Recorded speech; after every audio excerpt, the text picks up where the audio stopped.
ఈరోజు Vincent Ferrer గారి 106వ సంవత్సర జయంతి సందర్భంగా ఈరోజు అనంతపురం అర్బన్ ఎమ్మెల్యే దగ్గుపాటి ప్రసాద్ గారి సూచన మేరకు కలెక్టర్ ఆఫీస్ ఎదురుగా ఉన్న విన్సెంట్ ఫెర్రర్ గారి విగ్రహానికి పూలమాల వేసి ఘనంగా నివాళులు అర్పించడం జరిగింది. ఆయన అనంతపురం జిల్లాకు చేసిన సేవలు ఎన్నో ఉన్నాయి. ఆర్డిటి సంస్థను 1969లో స్థాపించి అనంతపురం జిల్లాలో పేద బడుగు బలహీన వర్గాలకు ఎన్నో అభివృద్ధి కార్యక్రమాలు చేపట్టడం జరిగింది. అలాగే విద్య, వైద్య, వ్యవసాయ రంగాల్లో పేదలకు అనేక సౌకర్యాలు కల్పిస్తూ వారి బ్రతుకుల్లో వెలుగు నింపిన మహోన్నతమైన వ్యక్తి మన విన్సెంట్ ఫెర్రర్ గారు.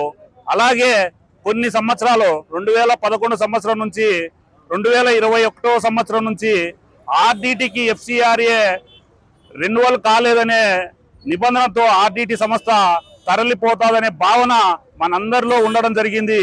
కానీ ఈ కూటమి ప్రభుత్వం ఏర్పడిన తర్వాత ఎఫ్సిఆర్ఏని ఈ మధ్య కొన్ని రోజుల క్రితమే రెన్యువల్ చేసిన చంద్రబాబు నాయుడు గారికి, అలాగే కేంద్ర ప్రభుత్వానికి, మా యువ నాయకుడు నారా లోకేష్ గారికి ధన్యవాదాలు తెలియజేసుకుంటున్నాము. ఆర్డిటి సంస్థ ఎప్పటికీ అనంతపురంలోనే ఉంటుంది. ఆర్డిటి సంస్థకు ఏ ఆపద వచ్చినా ఈ కూటమి ప్రభుత్వం ముందుండి కూడా వాళ్ళకి తోడ్పాటుగా ఉంటుందని కూడా ఈ సందర్భంగా తెలియజేసుకుంటూ మరొక్కసారి విన్సెంట్ ఫెర్రర్ గారికి ఘనంగా మేము నివాళులర్పించడం జరుగుతుంది. అందరికీ నమస్కారం. ఈరోజు విన్సెంట్ ఫెర్రర్ గారి జయంతి సందర్భంగా ఆయన విగ్రహానికి మాల వేసి ఆయన స్మరించుకోవడం చాలా సంతోషంగా ఉంది.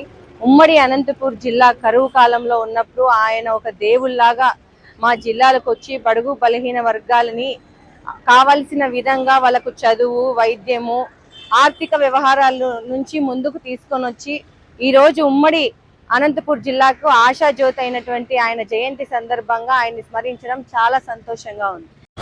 పేదల ఆశాజ్యోతి, ప్రార్థించే పెదవుల కన్నా సహాయం చేసే చేతులు మిన్న అన్నటువంటి ఆలోచనలతో ఎక్కడో పుట్టి ఇవాళ కరువు సీమకైనటువంటి అనంతపూర్ జిల్లాకు విచ్చేసి ఎంతోమంది అభాగ్యులకు గూడు కల్పించినటువంటి మహానుభావుడు విన్సెంట్ ఫాదర్ ఫెర్రర్ గారు.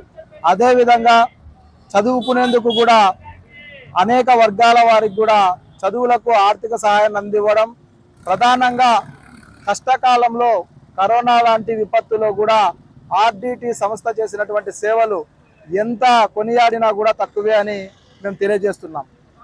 రాష్ట్రంలో ఎప్పుడూ లేనంతగా గత ప్రభుత్వంలో ఆర్డిటికి విదేశీ నిధులు రావడంలో జాప్యం జరగడం అందరికీ తెలిసిన విషయమే. కూటమి ప్రభుత్వం యువగలం రథసారథి అయినటువంటి నారా లోకేష్ అన్న గారు పాదయాత్రలో మంచు ఫెర్రర్ గారిని కలిసి ఆర్డిటిని విదేశీ నిధులు తెప్పించడంలో మేము మీకు సహాయం చేస్తామని చెప్పి మాట ఇచ్చి నేడు ఆ మాటను కూడా నిలబెట్టుకొని ఆర్డిటికి ఎఫ్సిఆర్ఏ రెన్యువల్ కూడా చేయడం జరిగింది. ఇటువంటి సంస్థలను కాపాడుకోవాల్సినటువంటి బాధ్యత ఆంధ్రప్రదేశ్ రాష్ట్ర ప్రజలకు ఉన్నది.